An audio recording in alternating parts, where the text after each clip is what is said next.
You're listening to Stealing from Wizards, Volume 4, Arson, by R.A. Consul.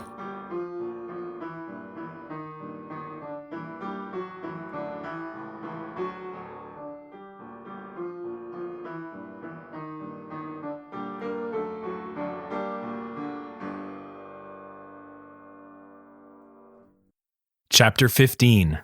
Dressing Down. Dragons jealously guard their hoard of treasure and have a remarkable memory for its contents. They can notice even a few coins missing and may fly into a weeks-long rage to recover them, scouring the countryside in the process. You stole from our dragon, Shingle accused Kuro. He might have murdered someone given her outrage. I did not steal anything, he said. Autolycus might have. Actually, he probably did. That wasn't a helpful piece of information to share under the circumstances. I don't even know that it's hers, but I don't know where else it would have come from. I found the coin in my bag, and I'm trying to return it. He'd known that telling Shingle would result in this argument. He had to do it, though. He'd taken something from his dragon by mistake, and it needed to be returned. Sure, he could have thrown it in a swamp and gone about his business, but this was the right thing to do. He wouldn't be a thief, at least not by accident. If he were fully honest with himself, which he was trying for all the world not to be, that was not the reason he was returning the coin to Shingle. He could have just as easily given it to Ingot or any of the other kitchen luton to return. He'd chosen Shingle because he knew she'd yell at him. Being shouted at by a tiny woman was a nice distraction from himself. The week had already been a taxing one before speaking with the Norns. Afterwards, he was filled with the looming fear that something terrible was going to happen around him, to him, or because of him. He wasn't sure which he dreaded most. He'd also discovered a remarkable well of imagination when it came to ambiguous disasters in his future. Truly, his mind was a wellspring of catastrophizing. He imagined everything from his friends refusing to speak to him, to the moon turning around to reveal its giant fang-filled mouth and starting to take bites out of the world. Also on his mind was another nascent Norn in hiding, which Kuro was meant to be on the lookout for. That naturally made him suspicious of everyone. He kept watching people for secret signs of clairvoyance or clandestine fibercraft. That was in addition to him already scrutinizing people for signs of Claudius Roshness, which nobody was showing any of. The terrible problem was that the only thing Kuro really knew about the man was that he was extremely good at pretending to be other people. So the less Roche-like they appeared, the more suspicious they became. A confusing consequence of this was a deep and abiding distrust of Stella, the first-year chatterbox. As the least likely person on the island to be either, he couldn't help but assume she was both. On top of all that, the whole high school had gone strange. In junior high, Samhain had just been a fancy dinner and a fun party. To the high schoolers, though, it was the romantic event of the year. Who one sat with, danced with, arrived with, left with. All would be the foundation for gossip for months to come. Being such a bountiful source, the gossip had overflowed the event itself and started to ooze backwards along the calendar. Students were attempting their best impersonation of Norns, prognosticating scandal via any method they'd heard of, from casual conjecture to reading sheep entrails. Fortunately, the student body lacked ready access to fresh entrails, so used sausages which were much easier to come by and clean up after. It was nonsense anyway. They couldn't really predict the future. Every good wizard knew that. That's just fairy stories. All their tarot reading and bone throwing could tell them was what they already knew, or what they wanted to believe. Although those particularly skilled in the art could imagine up a bounty of predictions, then carefully remember only the ones that came true. The duels had, thankfully, stopped. True to her word, Azalea had acted as his champion. Dominique Gauthier had taken on the Vie Sickly girl playing Knigget with the same blind confidence with which he'd attacked Kuro. She'd donned her armor and dangled the young noble by one leg for 10 minutes until he got tired of fruitlessly hurling fists, fire, and profanities at her and admitted defeat. Others took the message. It was a good thing, too, as Kuro was in no shape to run away from another serious challenger. His body regularly listed its complaints, which included, but were not limited to, more bruises than he could count, a dislocated shoulder, and a slice across his eyebrow and cheek from a thorn, which made him look like he'd met the wrong end of a rapier. He spent the last days heading up to Samhain in bandages and slings. Charlie had gone entirely weird. He couldn't tell whether she was grateful or extremely angry at him for getting Azalea to invite her. It seemed to be both at the same time, but she'd all but stopped saying complete sentences. Not that she spoke any less than usual, just that she was making less sense. He'd spent whole evenings with her filled with ineloquent babbling. Do you think that? Well, no, but it could. And a dress. But maybe a shirt and tie. I don't know, but maybe. And she'll be, but not with me. And I heard she doesn't have. She might think, and I can't because but it is Samhain. If he ever asked her to slow down and explain herself, she'd just blow out her cheeks and stop talking entirely for minutes at a time. That was a distressing state to see her in, so he stopped asking. All he could figure was that he'd gotten in the way of whatever plans she'd had for the mysterious person she definitely didn't have a crush on. Regardless, she was a jittery mess and difficult to be around. And so, he'd angered an irrational Luton woman as a means of escaping his problems. You're a thief, accused Shingle, with unshakable certainty. You're a thief with a guilty conscience, and you'll face the consequences. She grabbed his hand, and the lodge kitchen was replaced with the utter blackness of his dragon's cave. Mere Pogo, you have been robbed, Shingle shouted into the dark. The dragon rumbled with fury. It was too deep and big to call it a roar. Earthquakes could have used it as study material. Then came flames. They poured out like a river, roiling around the room in a torrent of searing heat. The mounds of gold quickly started to glow within the fires, some so much that they began to melt.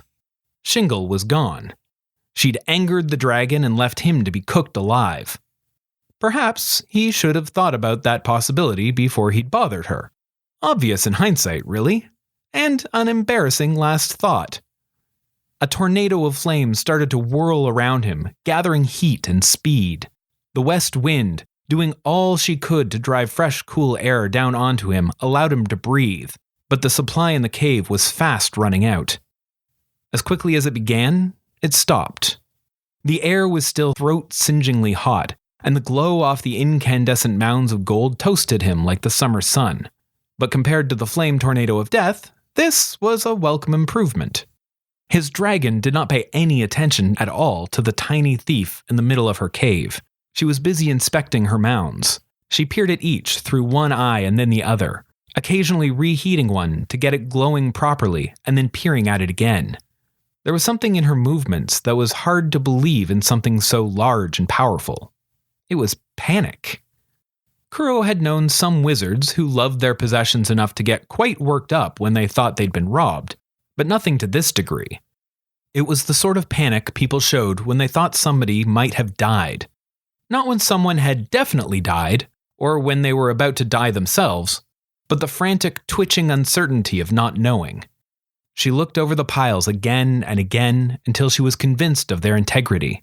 She only concerned herself with the ones around the edge, however, the melty ones close to her body. A few others nearer the center she paid no mind at all. Only once satisfied that her precious piles were unmolested did she notice Kuro standing in the middle of the room, holding a single gold coin. He hadn't time to be appropriately fearful or apologetic before it was snatched from his hand. Shingle reappeared, grabbing the coin away, then blinked to a safe distance so he couldn't take it back. She held it up between thumb and forefinger on an outstretched arm for the dragon to see. The Kuro stole this from you. Mere Pogo rumbled again and approached. For the first time in his presence, she uncoiled down to her shoulders so she could take the coin herself. 2 enormous talons, like mountain peaks being used as tweezers, gripped the single gold piece. She looked at it, sniffed it, tasted it with the very tips of a long, forked tongue.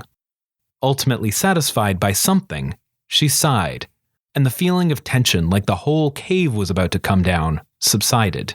She placed it gently on one of the smaller piles of coins, cups, and rings, and finally spoke. Only a spare. Her voice, or at least the idea of her voice as she spoke straight into his mind, seemed relieved. You would take from me, Baker? The feeling changed to one of deepest offense and barely contained rage. Only by accident, said Kuro. I think it fell into my bag the last time I was here. I slid down one of these piles in the dark. I'm very sorry. I'm pretty sure it's just the one. I checked all my pockets and behind the shelves in my bag. His dragon rumbled in contemplation. The frill of large scales right behind her head, which had been flattened back like ears of an angry cat, relaxed. She moved her body carefully so as not to disturb her treasure piles as she coiled back against the cave wall.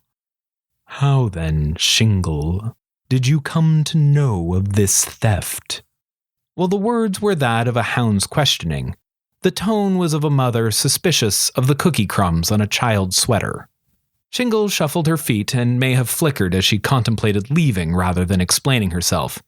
He told me, she said at last. A strange thing for a thief to do, said Merepogo, isn't it? The question echoed around their minds as if bouncing off the walls of the cave. We cannot trust him, argued Shingle. He's a wizard and a thief and a monster. According to wizards, snarled the dragon. And do you trust the opinion of wizards?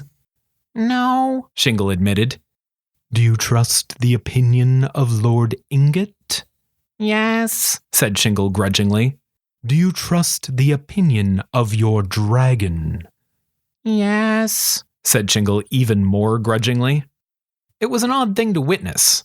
A monster big enough to use a tall ship mast as a toothpick was scolding a person who wouldn't need to duck to walk under a table, like a grandmother scolds an errant child. There was an anger in her words, but also care. Fierceness used only to force Shingle to pay attention and take seriously what was being said. Kuro felt a bit as though he were eavesdropping on a conversation he no longer belonged in. But that couldn't have been accidental. He was sure his dragon could have closed her voice off from him if she wanted. Fearfulness has made you blind, said the dragon. With each word, her tone became softer, more tender. I know why you are afraid.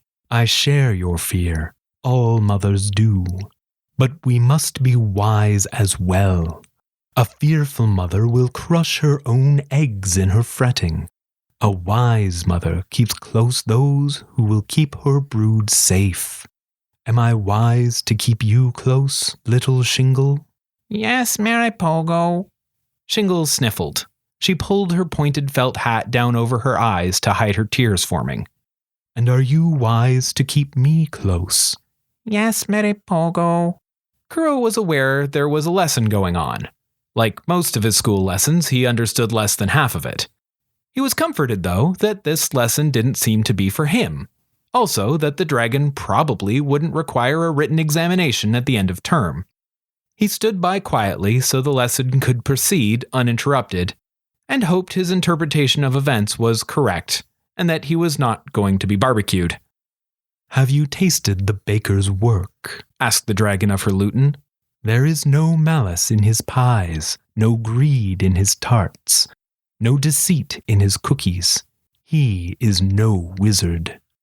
But, started Shingle, but stopped at that single word as the ferocity returned to Merepogo's eye. Come here, Kuro. The dragon tapped a space near one of the large and somewhat melted piles of gold ringing the cave.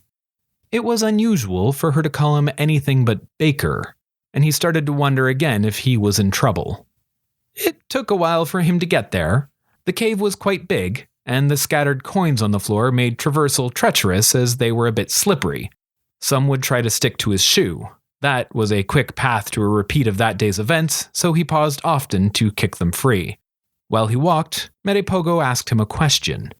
Do you know why dragons collect gold?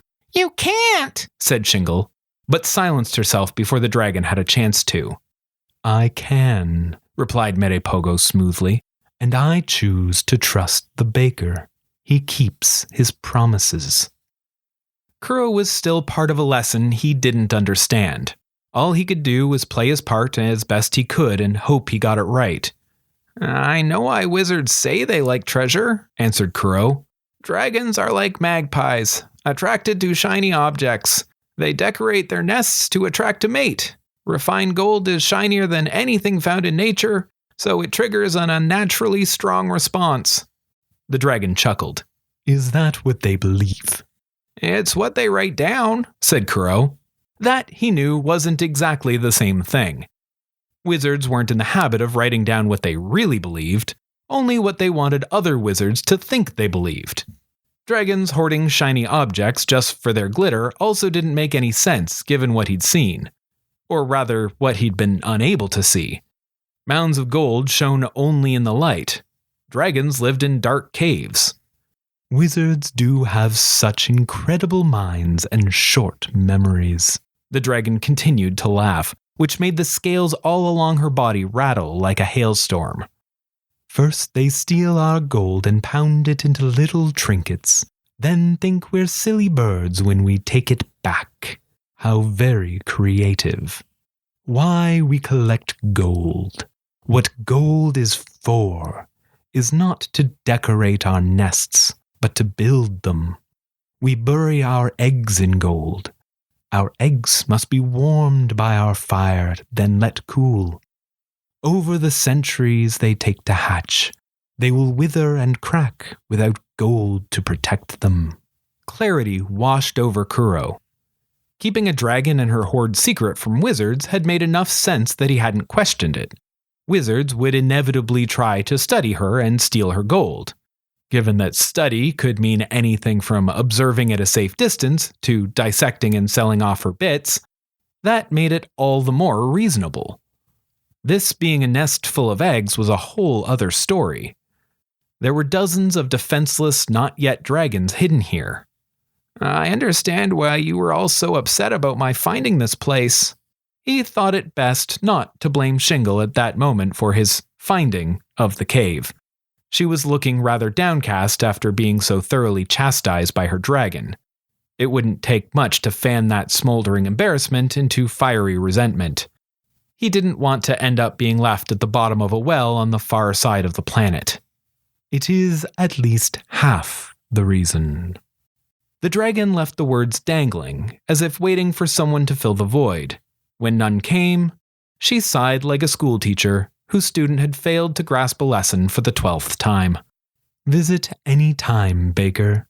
You are always welcome in my nest. Taking that as a signal that the lecture had ended, Shingle said, "Come on, Kuro. You don't want to be late for the feast." He did, actually, though he couldn't admit it. That was part of why he had annoyed Shingle in the first place. She'd get angry and dump him somewhere inconvenient, making it impossible to arrive on time.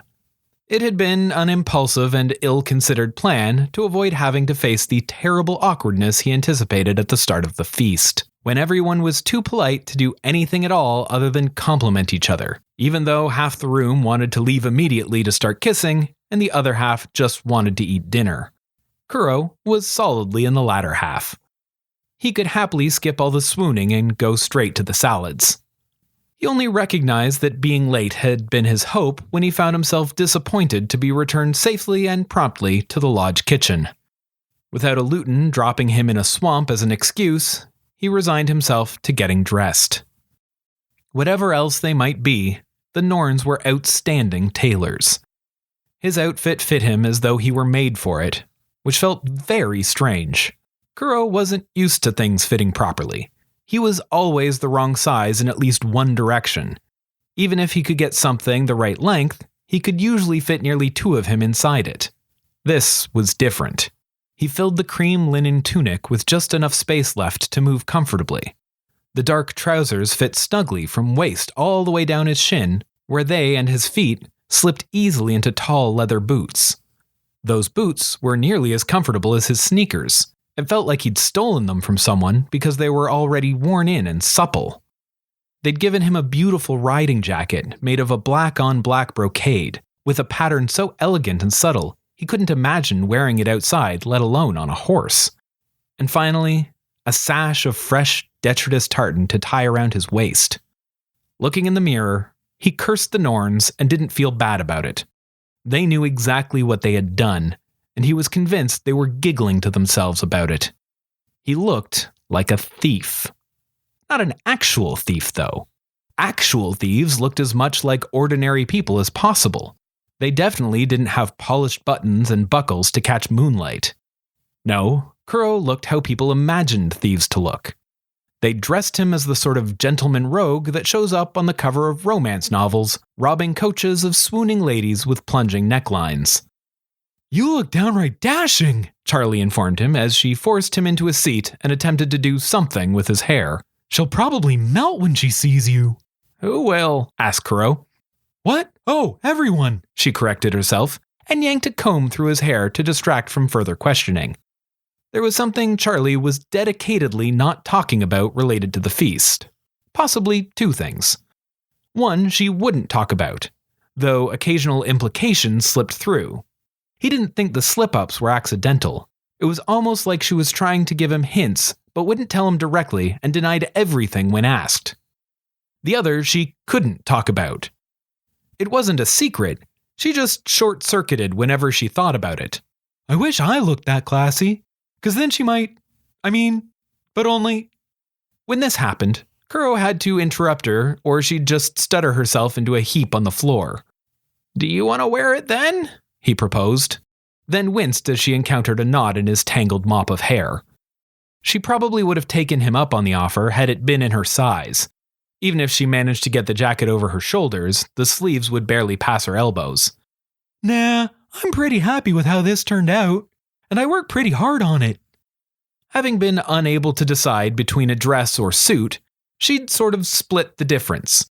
Her creation was a hacked up and reconstructed collection of old school uniform bits and the outfit from the previous year with her personal tartan. It was a sort of half kilt, half trouser creation with a white shirt and suspenders, as well as a blazer whose only purpose was to be thrown casually over one shoulder.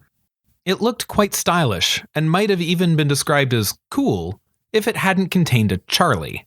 She couldn't help but move like an over-caffeinated marionette, and she obscured her pimples by having a grin so wide the top half of her head was at risk of coming completely off. "I'm satisfied even if she doesn't, because why would she? She's so, and I couldn't because..." "Did you make that yourself? I'm impressed," asked Kuro in an effort to distract her from the spiral she'd entered. Also, he was suddenly very curious about her hidden skill with cloth. "I didn't know you could sew." "I just cut up things and stitch them back together," said Charlie, dismissing the compliment. "I'm a farmer after all. My dad says you gotta be able to stitch a patch, a saddle, and a person to be a proper farmer." "A person?" Kuro's interest in her tailoring vanished, replaced with worries about the contents of the small outbuildings on the farm. "Yeah, in case someone gets cut," Charlie explained. "My dad says anything less than 5 stitches you do at home, 'cause it's not worth going all the way to the doctor. 6 or more you do at home, 'cause you won't survive the trip." I think he's joking, but also, I once had to give him 7 stitches after a young rock got nippy, and then he went straight back to mucking out the barn after. Is this dried blood in your hair? "Oh yeah, don't worry, it's mine." That seemed a fine enough explanation for Charlie, who had become used to that sort of thing with Kuro. She returned to taming the mop with some rough braids augmented with wooden beads. Or half mop anyway. She trimmed away the unevenly scorched side of his hair and worked very hard to convince him the effect made him look even more roguish. He believed her but didn't like it. He didn't want to look roguish. He wanted to look invisible. "Right, that's as good as I'm ever gonna get it. Are you ready for this?" "Absolutely not." "Me neither," agreed Charlie. "Let's go!" Thank you for listening to Stealing from Wizards. If you liked our show, please consider rating or reviewing on iTunes. If you want to support this podcast or just can't wait for the next chapter, the full book is available on Amazon, Kobo, and Indigo. Our theme music was written by Camille Saint-Saëns, transcribed by Franz Liszt, performed by Rebecca Verdun, and used with permission. This episode was produced by Jim Tigwell.